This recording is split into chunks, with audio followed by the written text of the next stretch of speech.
Amerika Serikat dan Tiongkok, dua kekuatan ekonomi terbesar dunia, kini terlibat dalam sebuah persaingan global yang jauh melampaui batas-batas tradisional. Ini bukan sekadar persaingan biasa, ini adalah perang dingin generasi baru, yang diperebutkan bukan dengan misil, tapi di atas meja perdagangan dan di dalam laboratorium teknologi. Siapa yang akan keluar sebagai pemenang dalam pertarungan hegemoni global ini? Babak pertama dimulai sebagai perang dagang. Selama bertahun-tahun, Amerika Serikat merasa dirugikan oleh praktik dagang Tiongkok. Mereka menuduh Tiongkok melakukan praktik dagang yang tidak adil, memberikan subsidi ilegal pada industrinya, hingga pencurian kekayaan intelektual berskala masif. Sebagai respons, AS meluncurkan serangan besar-besaran. Tarif impor yang tinggi dikenakan pada barang-barang buatan Tiongkok senilai miliaran dolar. Tentu saja, Tiongkok tidak tinggal diam. Mereka membalas dengan tarif serupa, menargetkan produk-produk vital dari AS, terutama di sektor pertanian. Perang tarif pun resmi dimulai. Namun, di balik perang tarif ini, ada jantung konflik yang sesungguhnya, yaitu perang teknologi. Pertanyaannya sederhana, tapi sangat menentukan. Siapa yang menguasai teknologi masa depan, seperti kecerdasan buatan dan semikonduktor, dialah yang akan menguasai dunia. Sadar akan hal ini, AS memberlakukan pembatasan ekspor yang sangat ketat. Mereka melarang perusahaan-perusahaan Amerika untuk menjual chip semikonduktor dan peralatan canggih lainnya ke perusahaan teknologi Tiongkok. Tujuannya jelas, untuk menghambat, bahkan melumpuhkan kemampuan Tiongkok dalam mengembangkan teknologi militer dan sipil terdepan. Persaingan ini kemudian meluas ke ranah keamanan data dan jaringan. Amerika Serikat menuduh Tiongkok menggunakan perusahaan-perusahaan teknologinya, seperti Huawei, untuk tujuan spionase dan pengumpulan data global. Isu seperti jaringan 5G dari Huawei dan popularitas aplikasi seperti TikTok menjadi medan perang baru. Negara-negara lain pun dipaksa untuk memilih pihak, antara mengadopsi teknologi Tiongkok yang lebih terjangkau atau mengikuti langkah sekutu barat demi menjaga keamanan data dan infrastruktur kritis mereka. Ini adalah dilema besar bagi banyak negara. Dampak dari semua ini terasa di seluruh dunia. Konflik ini memicu sebuah fenomena yang disebut decoupling atau pemisahan ekonomi. Rantai pasokan global yang selama ini terintegrasi dengan Tiongkok sebagai pusatnya, kini mulai terpecah. Banyak perusahaan multinasional mulai memindahkan pabrik dan produksinya keluar dari Tiongkok untuk mencari tempat yang lebih aman. Akibatnya, harga barang di banyak negara mulai naik, pasar finansial menjadi tidak menentu, dan negara-negara kecil terjebak di tengah tekanan diplomatik untuk memilih sisi dalam perlombaan teknologi ini. Perang dagang dan teknologi antara AS dan Tiongkok bukanlah konflik yang akan berakhir dalam waktu dekat. Ini adalah pertarungan jangka panjang untuk memperebutkan hegemoni global, sebuah pertarungan yang hasilnya akan membentuk kembali tatanan ekonomi dan teknologi dunia di masa depan. Kita sekarang memasuki sebuah era baru,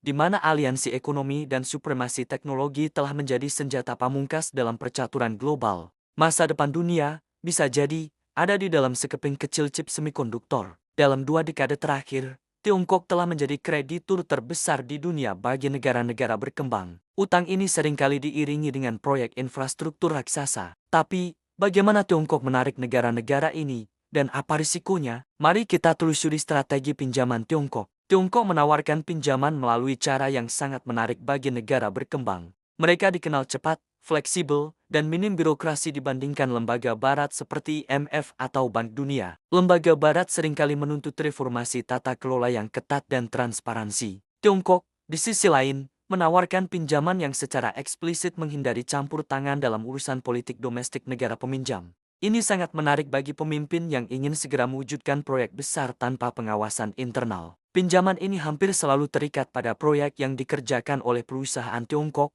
menggunakan tenaga kerja Tiongkok, dan bahan baku dari Tiongkok. Ini memastikan bahwa uang pinjaman pada akhirnya kembali berputar ke ekonomi Tiongkok sendiri. Model pinjaman ini sering menuai kritik karena dituduh sebagai jebakan utang. Ketika negara peminjam gagal bayar, Tiongkok dapat meminta kompensasi berupa konsesi jangka panjang atas aset strategis, seperti pelabuhan atau sumber daya alam. Contoh paling terkenal adalah pelabuhan Hambantota di Sri Lanka, yang kini disewakan kepada Tiongkok selama 99 tahun. Kasus serupa menimbulkan kekhawatiran tentang hilangnya kedaulatan ekonomi. Berdasarkan data dari berbagai lembaga, berikut adalah beberapa negara berkembang yang memiliki utang bilateral terbesar kepada Tiongkok. Pertama, Pakistan. Negara ini memiliki utang terbesar kepada Tiongkok, terutama terkait proyek di bawah koridor ekonomi Tiongkok-Pakistan. Utangnya mencapai puluhan miliar dolar. Kedua, Angola. Utang ini sebagian besar terkait dengan pinjaman minyak, di mana Tiongkok mendapat akses ke sumber daya minyak Angola sebagai imbalan.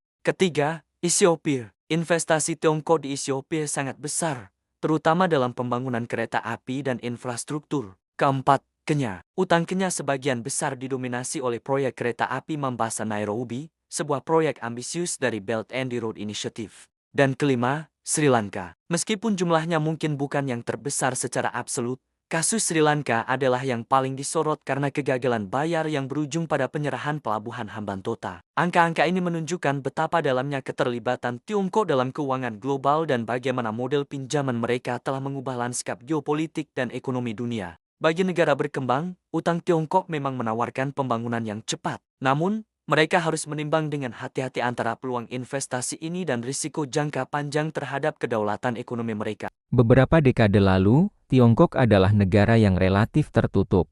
Namun, hari ini, kita menyaksikan kebangkitan raksasa. Tiongkok begitu agresif dalam menjalin kerjasama dengan berbagai negara dan berani berselisih dengan adidaya seperti Amerika Serikat. Apa di balik strategi ambisius ini? Mari kita bedah alasannya. Alasan pertama adalah ambisi ekonomi yang tak terbendung. Tiongkok telah menjadi pabrik dunia dan kini ingin menjadi pasar dunia. Melalui inisiatif seperti Belt and Road Initiative atau BRI, mereka berinvestasi besar-besaran pada infrastruktur di negara-negara berkembang. Ini bukan hanya tentang membangun jalan, tapi juga menciptakan ketergantungan ekonomi. Negara-negara penerima investasi BRI seringkali terlilit utang, yang pada akhirnya memberikan Tiongkok pengaruh politik dan akses ke sumber daya strategis. Mereka juga agresif mengakuisisi perusahaan asing, memperluas jangkauan teknologi dan merek Tiongkok secara global. Alasan kedua adalah keinginan Tiongkok untuk membentuk tatanan dunia yang lebih multipolar, di mana dominasi Barat tidak lagi mutlak.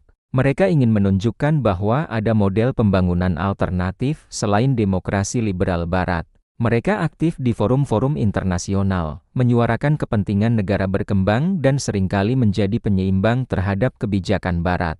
Inilah yang membawa mereka berani berselisih dengan Amerika Serikat. Tiongkok melihat diri mereka setara dalam kekuatan ekonomi dan militer. Mereka menolak untuk tunduk pada hegemoni Amerika, terutama dalam isu-isu seperti Laut Cina Selatan dan Taiwan. Perkembangan teknologi militer dan luar angkasa Tiongkok yang pesat juga memberikan mereka kepercayaan diri untuk menghadapi tekanan AS.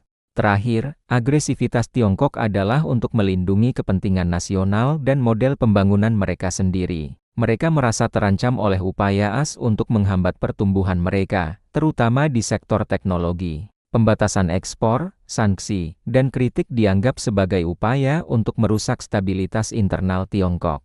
Isu seperti Taiwan dan Laut Cina Selatan adalah inti dari kedaulatan mereka. Mereka tidak akan berkompromi, bahkan jika itu berarti konfrontasi langsung. Ini adalah cerminan tekad mereka untuk tidak lagi menjadi korban campur tangan asing. Jadi, ekspansi global dan keberanian Tiongkok untuk menantang AS bukanlah kebetulan. Ini adalah hasil dari strategi ekonomi yang cerdas, keinginan untuk membentuk tatanan dunia baru, dan tekad untuk melindungi kepentingan inti mereka. Masa depan geopolitik akan terus diwarnai oleh persaingan antara dua kekuatan besar ini. Dan bagaimana dunia menyikapinya akan menentukan arah sejarah di abad ke-21.